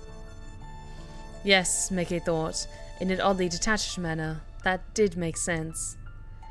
She had sensed there was something strange about Magdalena when their eyes had first met. Magdalena really must have been a vampire. It all made sense, at least it would have, had Meke been a heroine of one of her novels. But life, Meke reminded herself, was not akin to a story. Meke might have consumed books like a starving man, but she had sense enough to know that the words written within the pages of adventure stories were all skeins of fiction. Vampires ought to have remained within the realms of make-believe. They had no business walking about as humans did, made of cold, unfeeling flesh with hearts which no longer beat. They were supposed to be constructs, mere figments of fancy. But Magdalena was undoubtedly real, and unsettling though she was, Meke did not take her for a liar. Yes, that is correct. I am a vampire, and this castle is my territory. It and the woods that surround you.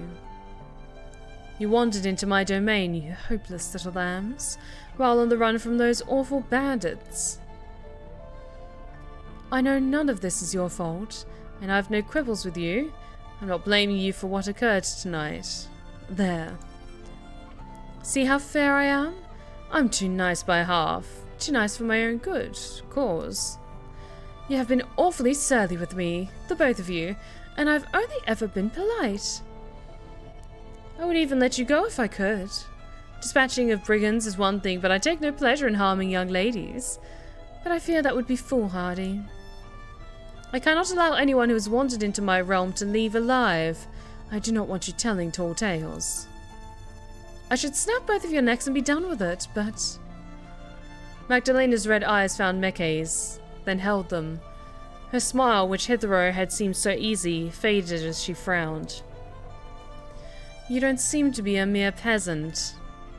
I can tell from your clothes, dirty though they are, that you are from a wealthy background. Your voice, and your bearing. Yes, even the way you look at me. It all suggests that you are, in fact, a lady. Would I be correct in that assessment? I want to make a Vampire the Masquerade character where I could just speak in this wonderful, like, clipped, articulate tone because it's so much fun to perform. Why do you ask? It would be problematic for me if I were to dispatch a woman of renown. I would not want your disappearance to catch the attention of men in high places. If they were to send out a search party into these woods, it's not wholly impossible that they would stumble upon my house.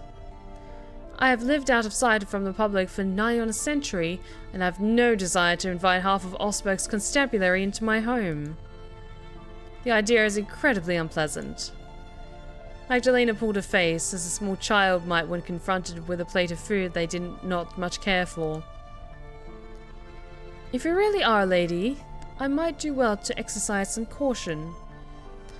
I suppose I can always spare your life, and kill only this dowdy common girl. Your maid, I take it. Magdalena looked to Henny, now, her lips curled into a mean smile. What do you say to that? It is not a bad trade, is it? Her life for yours? Precious few people who find themselves in my abode are ever able to live to tell the tale. You would be one in... Goodness, how many guests have I had over the years? There must be a good 200 or 300. Aren't you touched by my thoughtfulness? Silence descended in the decrepit cell following Magdalena's announcement. Stuck for words, Meke could only stare at her, her lips parted. What was she to say to Magdalena's proposal? How was she to feel? There was a relief, certainly, at the prospect of escaping the cell, but Meke could take no real pleasure in it, not when it would come at the cost of Henny's life. How could she abandon her friend, who had been by her side since her early childhood? Were it not for Henny, Meke knew she would be dead already, butchered like a farmyard animal in her parents' carriage. Henny had rescued her once already. It seemed unconscionable that she would leave her now. Meke turned this over in her mind, worrying her teeth with her lower lip, when...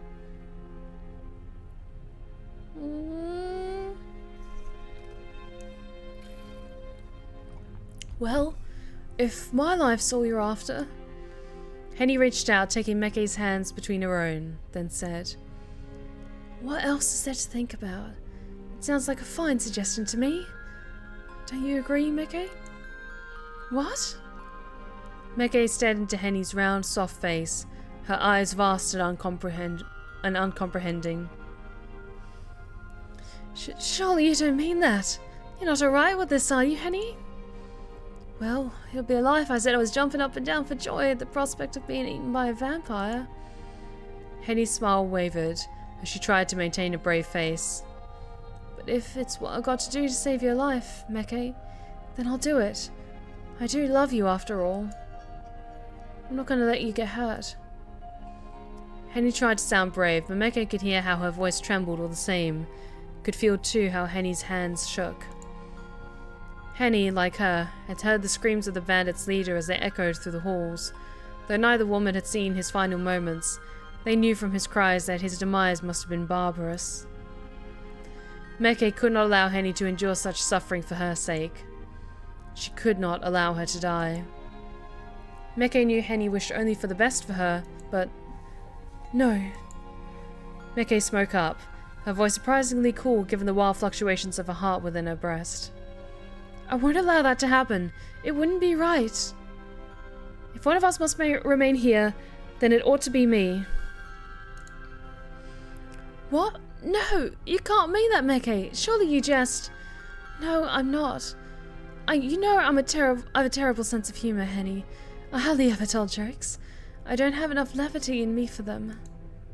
I'm being very serious. You've always looked out for me, ever since I was small. Not that I always listened to you. Don't you remember when I stole the keys to the mausoleum, my insufferable curiosity, and crept inside? But of course I remember. You dragged me in after you despite my warnings. It went about as badly as expected, too. Didn't it just?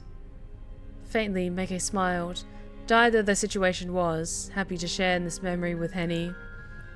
For all she knew, it might very well be her last chance to reminisce with her maid like this. Meke knew not what the future held, but... Lady von Essen was in such an awful mood when she found out. It was quite frightening. I've never seen anything like it. Oh yes, she was fearfully cross. It's a wonder fire didn't come out of her nostrils. I recall that she struck you, and then when I tried to argue on your behalf, she struck me too. She struck me so hard my ears still ring from it sometimes. God, yes, poor hen. I felt awful about it at the time, really I did. I didn't care about my punishment. God knows I deserved it. But you'd done nothing wrong. You'd been perfectly reasonable about the whole thing. If I had listened to you, we could have avoided the furrow altogether, but I was too reckless. I ignored your wishes, but you still tried to protect me. You jumped up to my defense just like a knight, and you were slapped silly for your troubles. It was horribly unfair. I've dragged you into all sorts of messes before, and you've always come to my defense. You've been a wonderful friend to me through the years, but I can't keep relying upon you. I don't want to take advantage of your kindness. But Meke, I like it when you rely on me. Please, feel free to take advantage. That's what I'm here for. No, I can't. It isn't right. It's long past time that I repaid you. By offering yourself as a sacrifice in my stead? That isn't what I want. Meke, please. Henry stared at her mistress, her eyes with wide eyes entreating. I love you, but you're acting like a crazy woman. And you are the pinnacle of rationality. Are you considering this crazy deal? That is truly insane. Don't tell me you've accepted all this. Of course I've not accepted it. I'm terrified, really. See how my poor hands are shaking? For one of us biting, it has to be better than both of us. If I could protect you, then I must. I will. That's my job. No, it isn't. Not any longer. I'm absolving you of your duty, Henny. This farce has lasted long enough. What farce? You know what I mean. Magdalena. Yes, have you quite finished with your little quarrel? I must confess I was beginning to feel rather left out. My apologies. I will endeavour not to be so rude in the future to my hostess. Meke dipped her head in a gesture of esteem, not one so very dissimilar to the way Henny was bidden to bob around her mother. Meke knew she could not afford to anger Magdalena. If Meke was to save Henny, she would be obliged to beg and bow and scrape. Fortunately, begging and bowing were not beyond Meke's means. Even though she was a lady, she was no stranger to scraping either, having tearfully entreated her parents to reconsider her marriage prospects. She had failed on that score, but she didn't intend to fail now. She knew what she must say. It seemed a stretch that Magdalena would believe her if she did. I fear you are labouring under a misapprehension, Lady Magdalena. Your reasoning is sound. There would, indeed, be a ruckus if a noblewoman was to go missing, but your application is not. I'm not a lady, you see, but my companion is. Oh? Magdalena raised an eyebrow. Then you mean to say you are the maid, and this lumpen Henny here is the mistress? That is correct, yes. I know I am dressed as a lady, albeit a disgraced one, but that was part of Lord and Lady von Essen's ruse. While travelling, they often have me dressed as a lady, while Henny, that is to say, Henrique, dresses as a maid. It is a means of subterfuge so that, if our carriage were to be attacked by bandits, I am the one who would be in harm's way rather than my mistress. Only a truly desperate bandit would rummage through the pockets of a maid, especially when she is with her lady. What? Meke, that's... Henny began, but Meke cut her off. She was warming to her ruse, and she found she could not still her tongue, not after she delivered her whole address. We were saying, like, someone said that earlier as well, that, Meke kind of looks a little bit like me. Lady Henrique is the one whom will be missed in Osberg, not I. She has a fiancé waiting for her, you know, and he is a very important man. If she doesn't arrive before the dawning of the next day, he'll be certain to send out a search party for her. You would not want that, would you? Magdalena pondered Meke's tall tale for a few moments, one gloved hand resting upon her hip.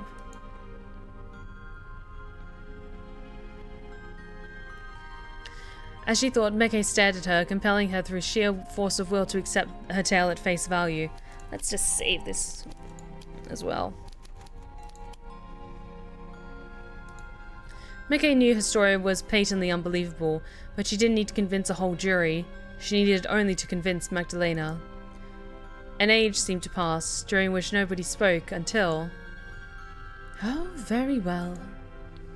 If that is how it is, then I suppose I have no choice. You may leave my abode, Lady Henrique. Here Magdalena dropped another effusive curtsy. If that is indeed your real name.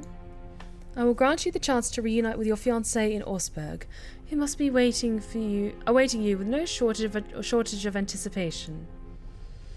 Who wouldn't, after all, wish to dote upon a maiden as fair and fine as yourself? Your surprisingly well-spoken maid, however, will be bidden to remain at my side. Do we have a deal? Yes, I would do anything to ensure Lady Henrique's safety.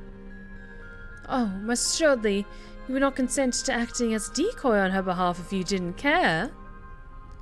What a wonderful friendship you women have. It is quite special, really, particularly given the disparity in your social statuses. Now, come along, Lady Henrique. It was very lovely to make your acquaintance, but now I fear I must cut our meeting short.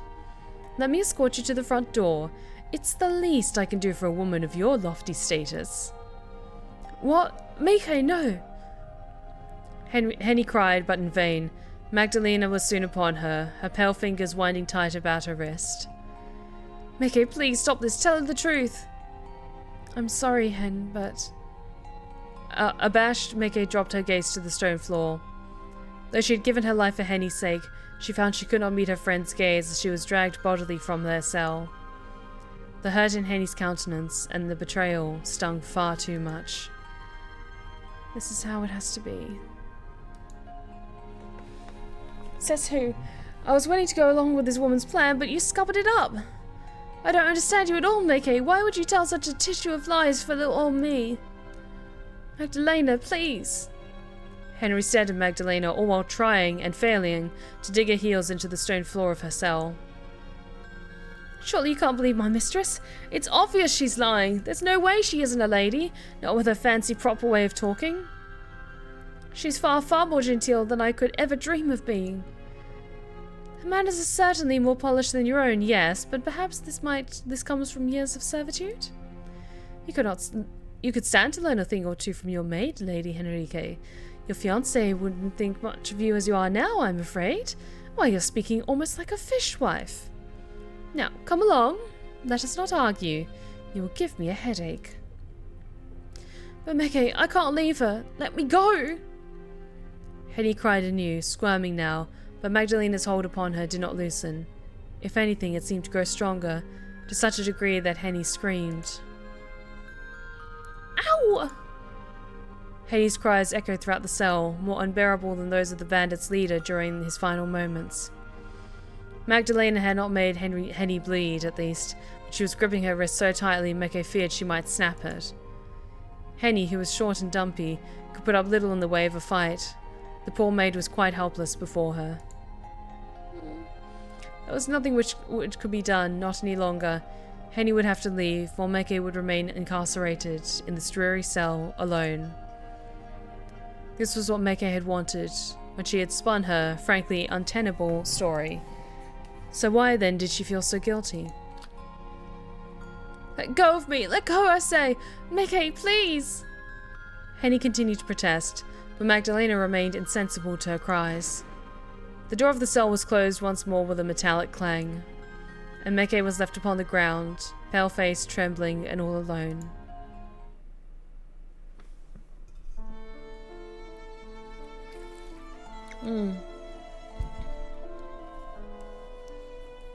Oh, animated opening.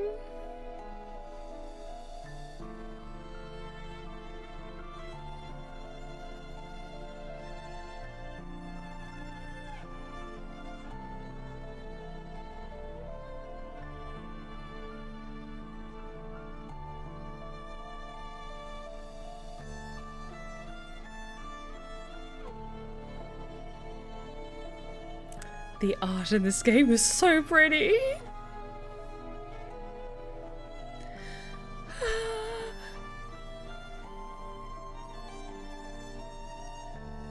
And more hot characters to come.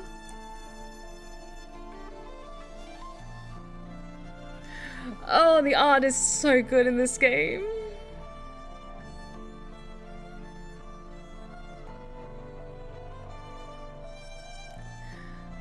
God, the art is so good and I'm so gay for these two. Ah!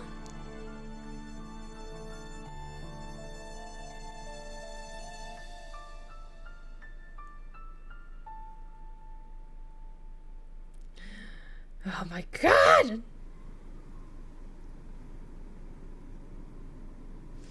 How are we going for time?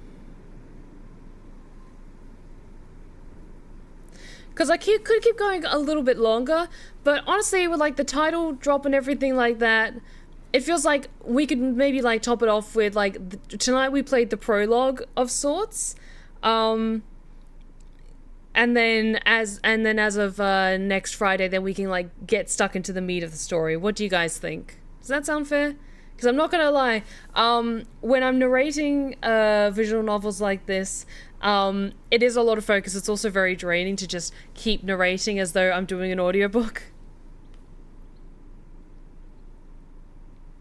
Yeah, because this feels like it is a nice, like, clean cut for a story break, so I'm just going to save.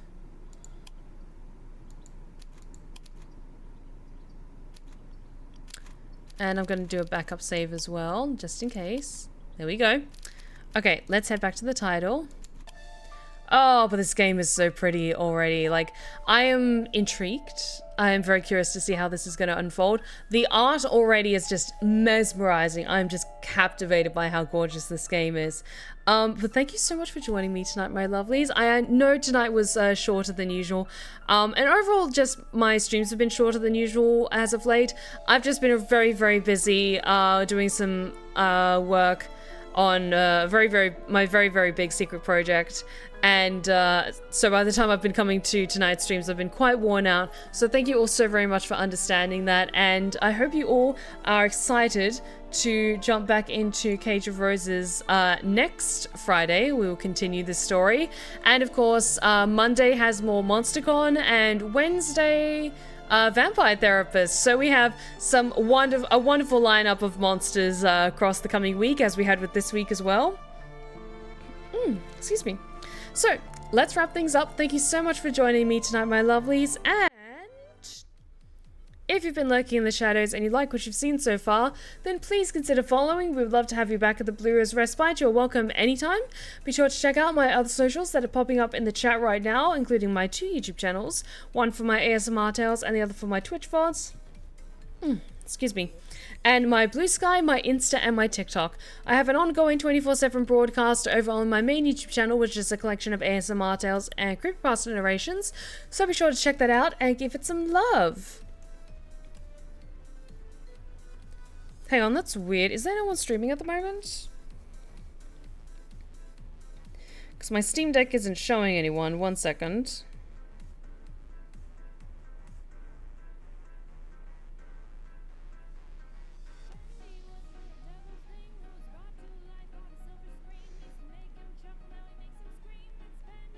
Okay, Stinky Train is streaming at the moment, so we're gonna go say hi to Stinky Train. I'm not sure why my Stream Deck isn't showing up, so hang on.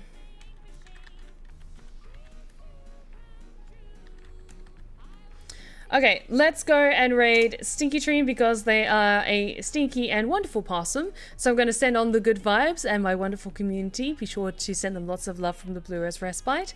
Thank you so much for joining me tonight, my lovelies. I hope you all have a wonderful weekend. And remember, take care of yourselves, take care of each other, and as always, stay wicked and wonderful. Good night, my lovelies.